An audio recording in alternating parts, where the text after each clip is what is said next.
Guys, I'm back with another video. In this video I will be going over Paragon mode. I'm here to bring you guys some tips on what units to bring to Paragon and what you should expect from Paragon mode. Unlike other modes in anime Vanguards, Paragon gets relatively harder each wave with different modifiers you would have to select, making the enemies harder to face against.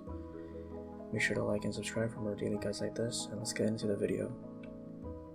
Just a disclaimer before I get into the unit part of the video, I would be leaving out harder to obtain units that could be hard to evolve like Rengoku, Egress, and Alucard. My expectation is that you are a new player and you have no idea what you're doing, and I'm here to give you some recommendations. Cha-In. Cha-In is a great DPS unit. She has a great AoE and does a lot of damage. Her attacks can also crit, increasing her damage output. Cha-In's passive, Pristine Hunter, gives her 20% crit rate, 50% crit damage, and 15% more crit rate if she attacks a boss. Her evolution passive, Dance Dance Dance, allows her to always dodge attacks and increases her damage after she dodges. This increase equals to 65% of her damage. Vegeta Super.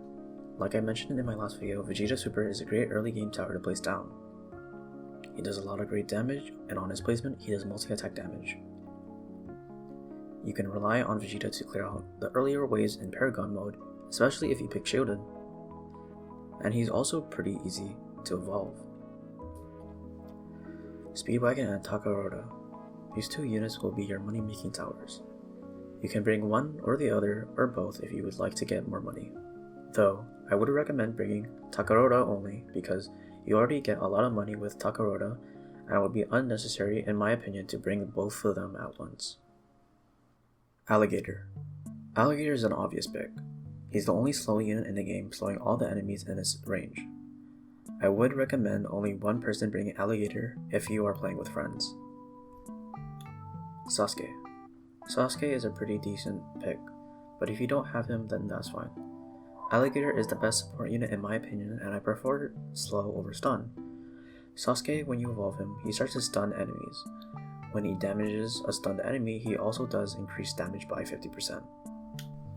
Now let's talk about Paragon. Like I mentioned in my other video, Paragon can give you a lot of great rewards if you were to beat waves 1 to 25 on Nightmare mode. You can gain a bunch of chips, trait rerolls, gems, emotes, and titles. I would highly recommend bringing evolved units. Paragon I would say is an endgame mode since the difficulty is compared to story is a big difference. I would also recommend getting some people to play with or some friends to help you beat Paragon. It is possible to solo Paragon, but you would most likely need some endgame units like Egress. If you don't have friends, then you could always join the Anime Vanguards Discord server. They have their own channels where you can join other players in the many modes in Anime Vanguards. Modifiers. Modifiers are basically buffs which can give the enemies a lot of advantages. That's what makes Paragon so difficult, especially in Nightmare mode.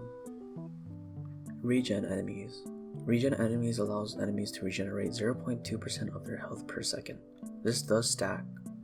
This is a pretty good modifier to pick, although if you do not have any bleed or burning units, then it will be a challenge if you were to stack a lot of regen modifiers. Thrice. Enemies duplicate upon death. Each duplicate will spawn at half of their original health. This does stack.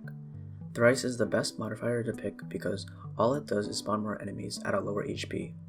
Although, if you were to stack this modifier, your game will start to lag because of how much enemies are being duplicated. Strong enemies. Enemies have their HP increased by 2 times. This does stack. I would never pick this in any scenario because it will increase the enemy's HP by 2 times, and each wave they will also spawn in with more HP. Shielded. Shielded gives enemies a 3-hit shield. This does stack. I would pick this over Fast and Strong because multi-hit units like Vegeta Super can easily break their shields. Fast enemies. Fast enemies increases enemy's speed by 1.2 times. This does stack. Fast enemies are okay, but you would have to have an alligator on your team. I would pick this over Strong and Exploding. Exploding enemies. Enemies explode on death, stunning units nearby. Does not stack. This is arguably the worst modifier to have. When your units kill the enemy, they will stun your unit, resulting in a loss of DPS.